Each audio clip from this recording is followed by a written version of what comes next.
Le regaló el anillo de mi abuela a su novia, ahora pagará por cada mentira. La historia de nuestra familia siempre ha estado tejida con silencios, gestos y objetos que hablaban por sí solos. Pero si había algo que definía nuestro linaje materno, era el anillo de la abuela Clara. Un zafiro azul profundo, engarzado en oro envejecido y rodeado de pequeños diamantes que brillaban como lágrimas congeladas. No era simplemente una joya, era historia, legado, amor. Desde que tengo memoria, mi abuela lo llevaba en el dedo anular derecho. Decía que ese anillo había sobrevivido guerras, mudanzas, nacimientos y despedidas. Lo había heredado de su madre, y ella de la suya, como una tradición que debía continuar por la línea femenina. Siempre pensé que un día lo llevaría yo. Cuando murió hace 4 años, ese deseo se transformó en una promesa silenciosa. Durante el funeral, mi madre me tomó la mano y con los ojos aún húmedos, me susurró, ella quería que tú lo tuvieras cuando fuera el momento. Atesoré esa frase como una herencia intangible. No pregunté por el anillo, ni lo reclamé. Supuse que cuando llegara el momento de casarme, o de tener una hija, me lo entregarían. Hasta entonces, confiaba. Mi hermano, Daniel, siempre fue distinto. Charlista, encantador, el favorito de todos. Donde yo era prudente, él era impulsivo. Donde yo me guardaba las emociones, él las soltaba sin filtro. Pero nunca imaginé que sería capaz de tocar algo tan sagrado. Hace una semana, mientras hojeaba redes sociales con un café en mano, me topé con la foto. Daniel de rodillas, su prometida Melina cubriéndose la boca de sorpresa, y en su dedo, el anillo. Mi anillo. El zafiro de la abuela brillando bajo el sol de la playa, como si fuera un simple accesorio comprado en una joyería cualquiera. Sentí que el estómago se me vaciaba. Lo miré una y otra vez, pensando que tal vez me equivocaba. Que quizá era un anillo similar. Pero lo reconocí al instante, el grabado interior que decía, por las hijas de mi sangre, era inconfundible. Llamé a mi madre con el corazón acelerado. Tardó en responder. Cuando finalmente lo hizo, apenas dijo, Daniel insistió. Dijo que sería especial proponerle con algo de la familia. Yo no podía creerlo. ¿Qué parte de es una reliquia para las mujeres de esta familia no entendió? ¿Cómo se atrevió? Colgué sin despedirme. Me quedé sentada, con el teléfono en la mano y el alma hecha trizas. No era solo un anillo. Era mi abuela. Eran mis raíces. Era la promesa que creí que se respetaría. Esa noche lloré por algo que no sabía que podía doler tanto, la traición silenciosa de quien se supone que debería proteger lo que compartimos. Mi hermano cruzó una línea, y en ese momento, lo supe con certeza. Yo no iba a quedarme callada. Esperé 2 días antes de llamarlo. No por miedo, sino para calmarme. Sabía que si lo hacía de inmediato, mi enojo hablaría antes que yo. Y aunque me sentía herida, quería que esa conversación tuviera el peso que merecía. Hola, hermana, dijo con tono jovial, como si todo estuviera bien. Necesito hablar contigo, Daniel, respondí sin rodeos. Es sobre el anillo. Hubo un silencio breve. Luego, un suspiro largo. Sabía que ibas a decir algo. ¿Y aún así lo hiciste? Es solo un anillo, Laura. No pensé que te lo ibas a tomar tan a pecho. Su voz me pareció tan indiferente que me dolió más que la traición en sí. Tragué saliva. No iba a robar. No es solo un anillo. Era de la abuela. Ella dejó claro que debía quedarse en la línea femenina. Tú lo sabías. Por favor. Resopló, como si le hablara de una tontería. Esa mujer estaba obsesionada con las tradiciones. No lo hizo oficial, no lo dejó por escrito. Nadie puede probar que ese anillo era, para ti. Sus palabras fueron como una bofetada. Lo dijo sin ningún pudor, como quien justifica robar algo porque nadie lo vigilaba. No se trata de probarlo, se trata de respeto. Tú sabías lo que significaba. Me lo prometieron. A mí. Melina es parte de la familia ahora. ¿O no te cae bien y por eso estás haciendo este drama? Me quedé muda. ¿Eso creía? ¿Que mis lágrimas eran por celos o simple malicia? Esto no es sobre ella, dije, tratando de no gritar. Esto es sobre ti. Sobre lo que hiciste sin consultar. Sobre lo que me quitaste. No te quité nada. Espetó con fastidio. Solo estás exagerando. Siempre has sido la dramática de la familia. La rabia me subió como una corriente eléctrica. Él siempre fue el que rompía cosas y se las perdonaban. El que metía la pata y todos corrían a justificarlo. Pero esta vez no. No con esto. ¿De verdad crees que no me importa? Le dije, con la voz quebrada. ¿Sabes cuántas veces vi a la abuela girar ese anillo en sus dedos mientras me contaba historias de su juventud? ¿Sabes lo que significaba para ella que siguiera con nosotras? Pues deberías habértelo quedado tú, entonces. No era el momento. ¿Y tú lo sabías? Bueno, dijo, con un tono cínico, ya es tarde. Lo tiene Melina y no pienso quitárselo. Vas a tener que superarlo. Colgó. Me quedé mirando la pantalla del celular como si acabara de recibir una sentencia. Ese no era mi hermano. O quizás sí lo era, y solo ahora me estaba dando cuenta. Me senté en el suelo, sin fuerza para levantarme. Por primera vez entendí que el amor familiar, por sí solo, no basta para evitar que te traicionen. Esa llamada lo cambió todo. Dormí mal durante las noches siguientes. Me despertaba en medio de la madrugada con el corazón agitado y el pensamiento fijo en una sola cosa, el anillo. No era por el objeto en sí, sino por lo que representaba. La historia, la sangre, la promesa rota. Mis padres, como era de esperarse, intentaron mantener la calma y la neutralidad. No vale la pena pelear entre hermanos por una joya, me dijo mi madre, como si me doliera por capricho. Pero la verdad es que ya no era solo una joya. Era una frontera. Entonces hice algo que jamás pensé que haría, consulté a un abogado. Me sentí culpable mientras caminaba hacia el pequeño despacho que encontré en una búsqueda rápida por internet. ¿Estaba exagerando? ¿Realmente iba a tomar acciones legales contra mi propio hermano? La abogada, una mujer de rostro serio pero amable, me escuchó con atención mientras yo desgranaba cada detalle, la promesa de mi abuela, las palabras de mi madre, la fotografía, la llamada con Daniel. Entiendo, dijo ella, mientras tomaba notas. ¿El anillo estaba especificado en algún testamento? No, respondí, con pesar. Todo fue hablado, no hay documento. Asintió sin juicio. Eso complica las cosas, pero no lo hace imposible. La clave aquí sería probar que el anillo tenía un valor simbólico y un destino preacordado. Las fotografías, los testimonios de familiares, incluso mensajes escritos podrían ayudar. ¿Tiene alguna prueba? Saqué mi celular y le mostré una foto de la abuela y yo, tomadas un año antes de su muerte. Ella tenía el anillo en el dedo y su mano descansaba sobre la mía. También tenía un mensaje de voz guardado, una de esas que le dejé a una amiga llorando el día del funeral, donde mencionaba la promesa de mi madre sobre el anillo.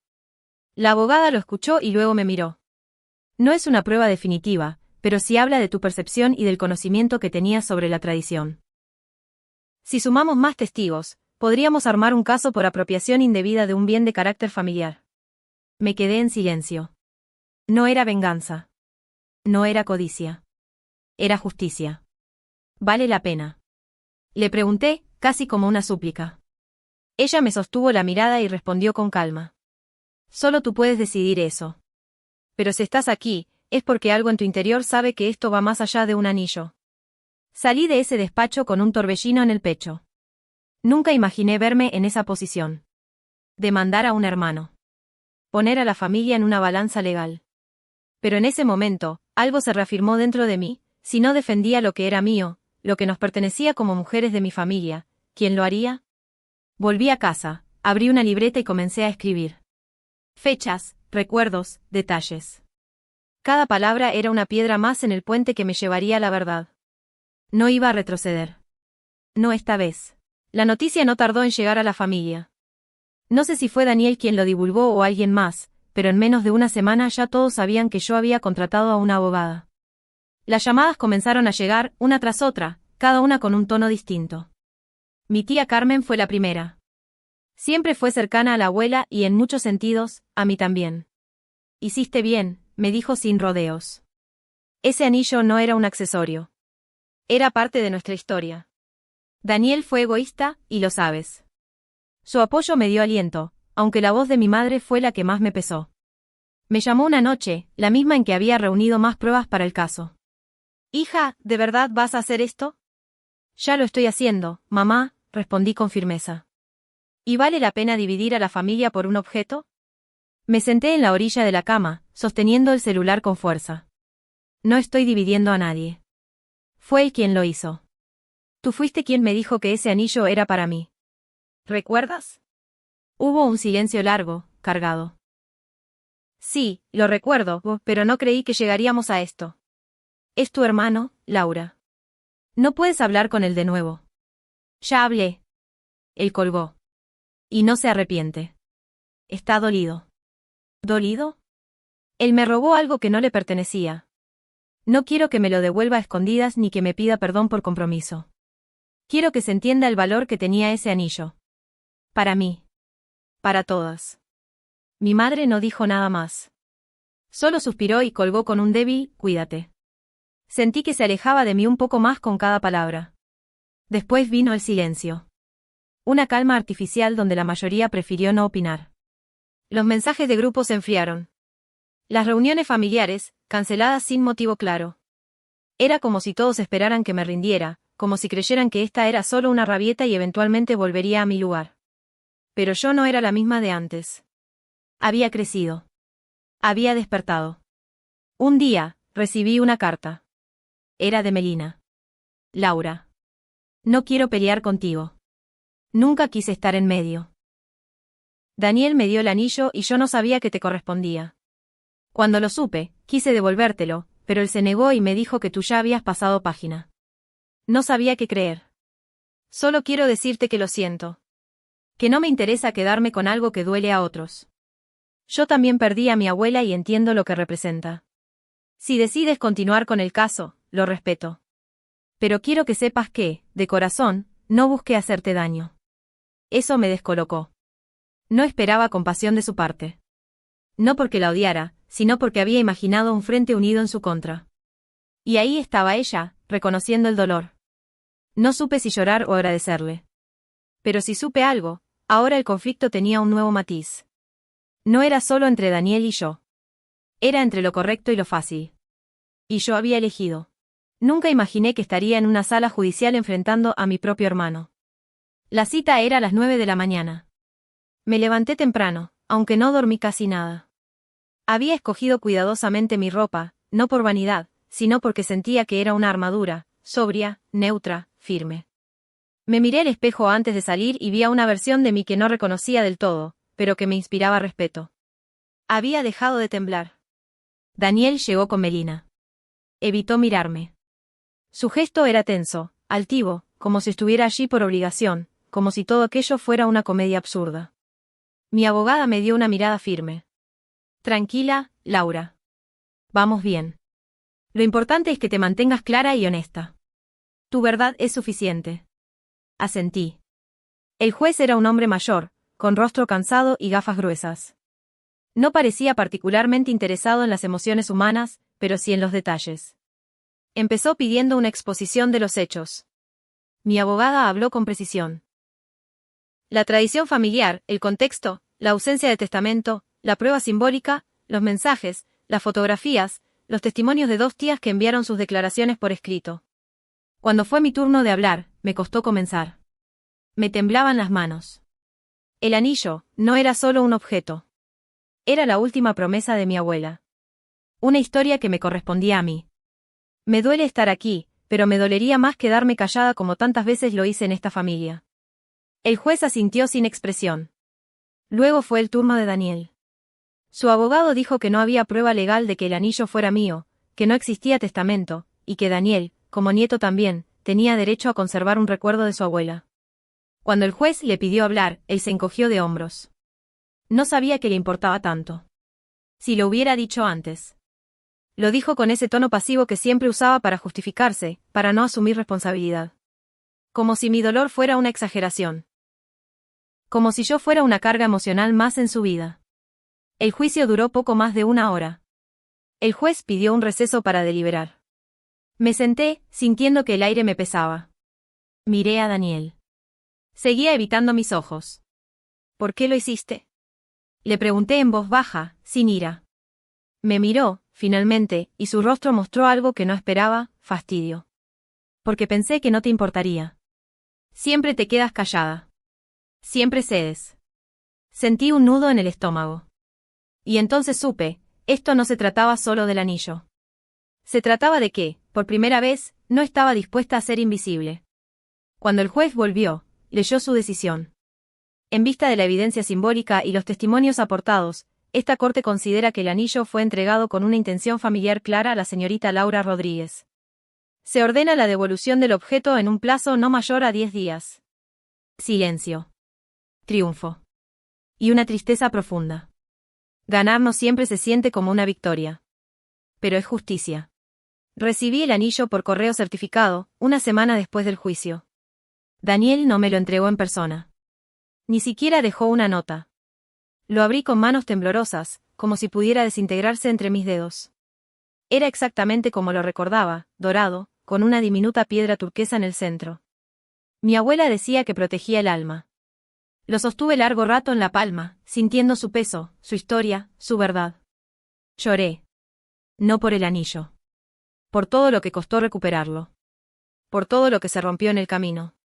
Pensé que al ganar el juicio sentiría una especie de alivio total, una sensación de justicia restaurada. Pero lo que sentí fue una mezcla de victoria amarga y duelo.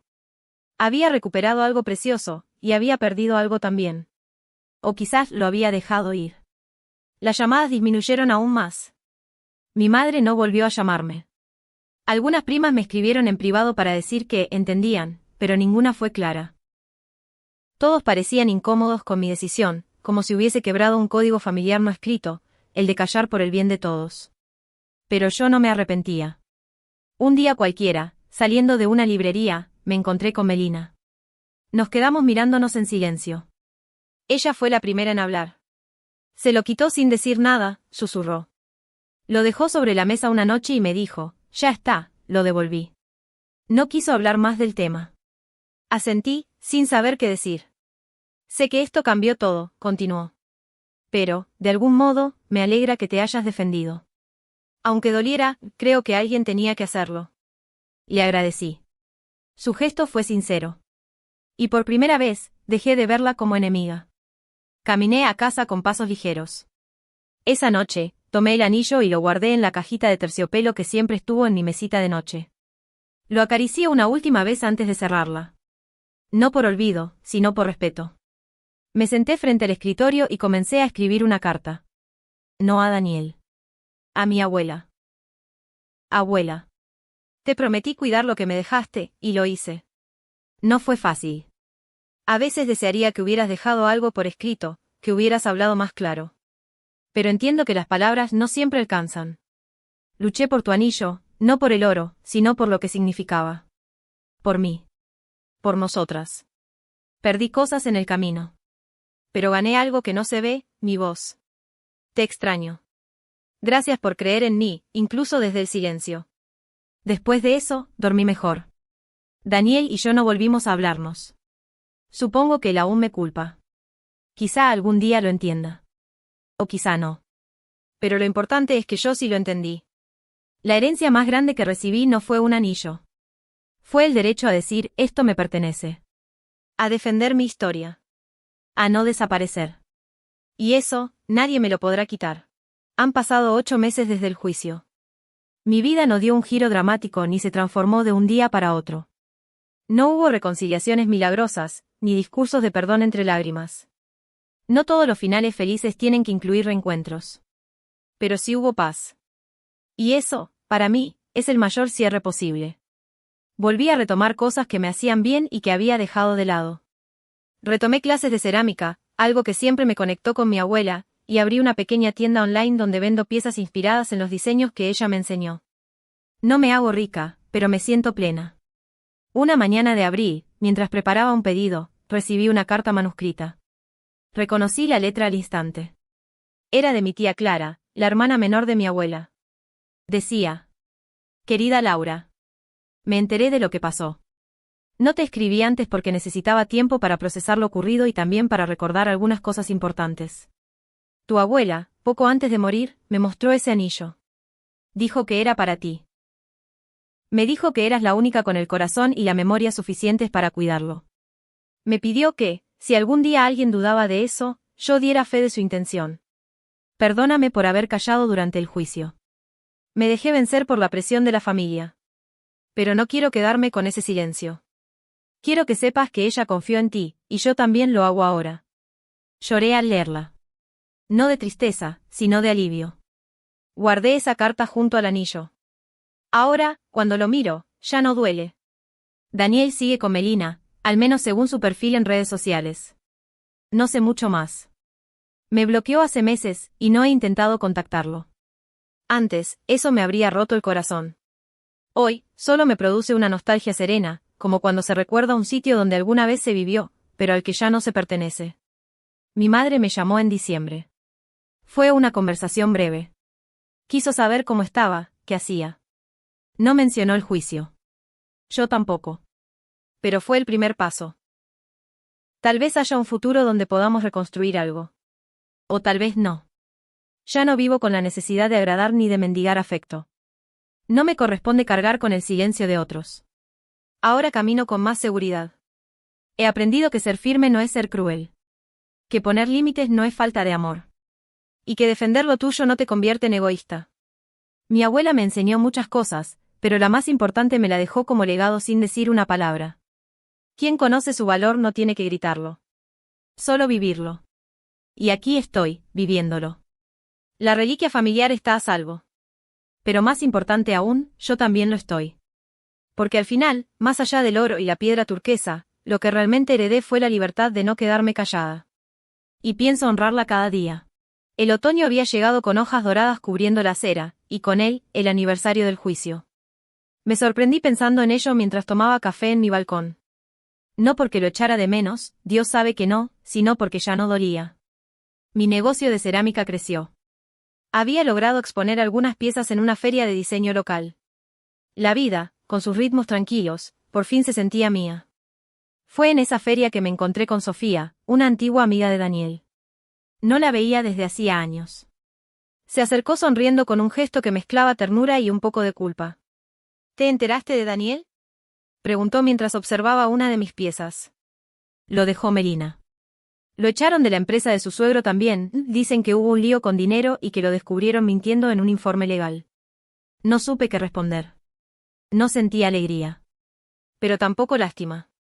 Solo asentí y seguí envolviendo una de mis tazas. ¿Te molestó que te lo dijera?, añadió. No. Él eligió su camino. Yo solo solté el mío. Respondí con calma.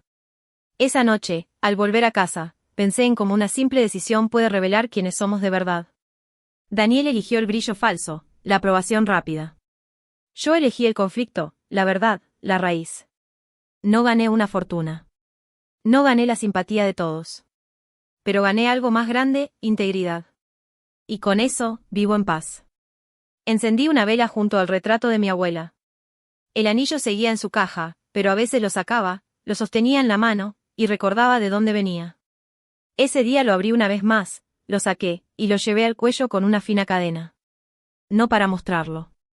Sino porque, después de todo, es parte de mi historia. Y mi historia ya no necesita esconderse. Mañana volveré al taller. Y pasado mañana quizá también. La vida sigue. Pero esta vez, sigue conmigo entera. Y eso lo vale todo.